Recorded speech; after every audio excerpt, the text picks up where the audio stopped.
So we'll move into a quick discussion period here. So if Lindsay, Abhishek, Glenn, Quentin, you wouldn't mind switching on your cameras. We've got a few questions that have come in, but actually some of the questions that have come in were consistent with some of the questions that were raised to presenters during the last webinar. And specifically, there are quite a few questions about the middle baseline approach. And of course, Quentin, you talked about it in detail and its advantages working in the municipal context specifically. And I thought it was helpful last time for some of the presenters to really briefly walk through the process that they went through to assign those likelihoods using that middle baseline approach. How did you sort of overcome uncertainty? How did you deal with potential disagreements with folks in workshops and that sort of thing?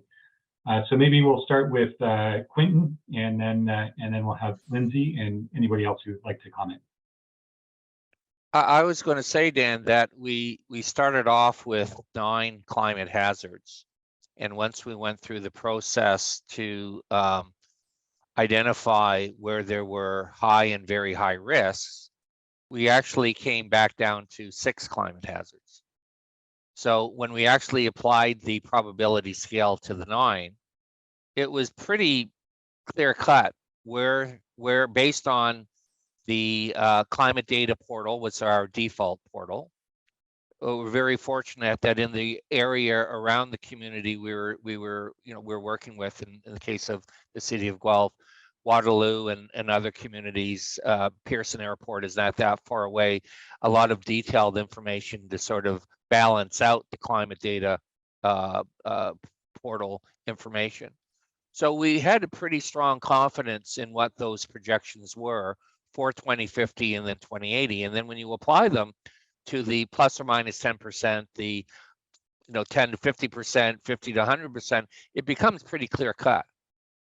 And where there is a little bit of variability really came down to how one articulates, let's say, acute weather events based on some low probability, high impact, or just uncertainty around the science behind it.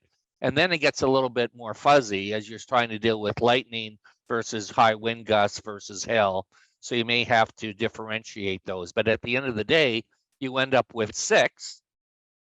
And that's where, in the case of Southern Ontario, and one of the other participants raised the question correctly that in Edmonton, freeze-thaw cycles are actually increasing.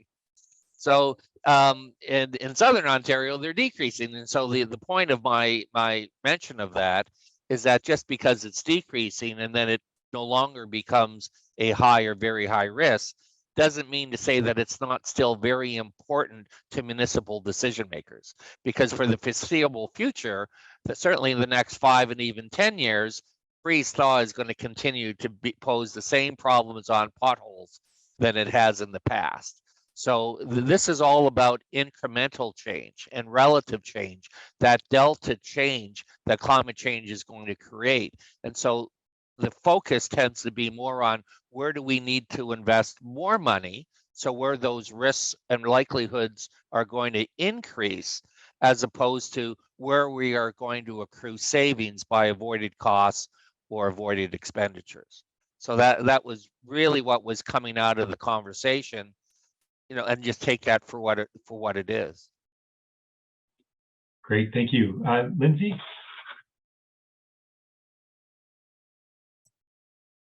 Yeah, so it's interesting for this application. We obviously have a lot of different climate parameters that we're looking at. So that middle baseline approach, we use that as much as possible and find it very straightforward for a lot of parameters. One area where we do tend to develop scales that sort of align with the likelihood scoring methodology is for extreme events. So for example, something like a tornado, we don't necessarily want to assign that the same likelihood score as something like freeze-thaw cycles, which occur, daily, very regularly. So when we get to those extreme events, whether it be, like I said, tornadoes, hurricanes, even extreme rainfall events, we develop scales that the baseline tends to start more around the 1. So it's not necessarily an extremely likely event or occurrence, and then we work up from there. So like I said, with the return period data, if we have that for a certain parameter, say an extreme rainfall event, we might look at, say the 1 in 100 year rainfall event could be our base, our score of 1. And then as we look at that return period data and how that's going to change, so it's something, like I said, becomes more like a 1 in 30 year event, or like a 1 in 5 year event, that would be a big change. But you know what I'm saying? We would sort of adjust our scale based on that. So your score of 1 could be around the 1 in 100 year event. Maybe your score of 3 is the 1 in 50 year event, and your score of 5 could be an annual event. So we would look at how that return period is changing and then score based on that. So that's sort of one way we get around extreme events and apply that methodology. Okay, great, understood. Thank you. Yeah, Glenn, you're nodding your head a fair bit there, wondering if you had some thoughts you wanted to get out. Just, yeah, I very much agree with the comments from both Quentin, and just in general, I would say one thing we have to, I often have to caution or caveat with the likelihood approach when it comes to private sector real estate clients is they tend to focus too much on financial damages, which comes into factor as a result of the consequence piece, not the likelihood of the climate hazard piece. And so that's often a conversation to clarify. They'll often, for example, suggest that we know our most damaging hazards across North America. You know, we know that they are flood related, heat related, wildfire related, tornado related, for example, or extreme wind related, without thinking through the likelihood and how that may shift per region. That's all that I was going to add to that. So it's pretty important to think about archetypes and how many regions is appropriate for an assessment. Yeah. Great.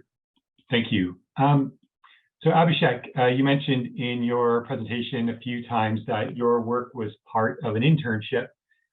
And one of the reasons why we wanted to have you presenting is because of your perspectives or perspectives you could offer from sort of a new user or somebody that's new to the field.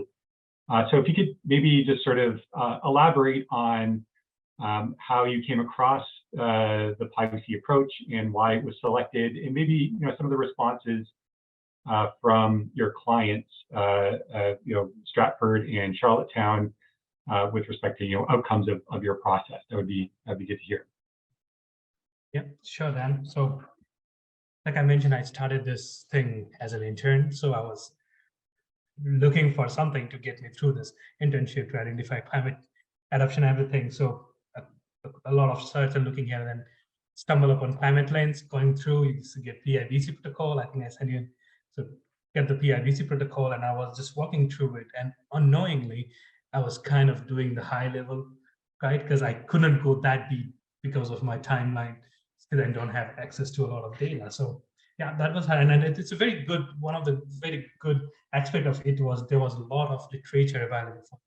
So if I'm just going through the thing, and if I wanted to look into some, there are a bunch of examples from BC, especially in and around Vancouver, and a lot of those which I can relate and what was needed or what people were doing. And yeah, that was one thing. And other one of the aspects that I find with this one is it's very good for municipalities and especially for the council members, because eventually the money that's going to come into infrastructure is through Infrastructure Canada and those kind of stuff, right? And when you put these guidelines there and say, this is how they will evaluate your proposal, and given that value of money and that value to the climate change impacts. Like I said, I mentioned 30% of increase in flow in the wastewater causes this much energy extra and those kinds. So they knew that they had part of a lot of these discussions with RICS and everything. So when these numbers comes up and when they say this is what a lot of the stakeholders look at, so they're very happy, and I think they are trying to bring in, not completely, but at some point I've seen them doing it in different proposals I see or here and there, or different things I hear from the friends. They are bringing it into their implemented procurement process, or even taking some decisions on few infrastructures in and around the municipality. Great. Thank you very much, Abhishek. So we have some questions here from our attendees.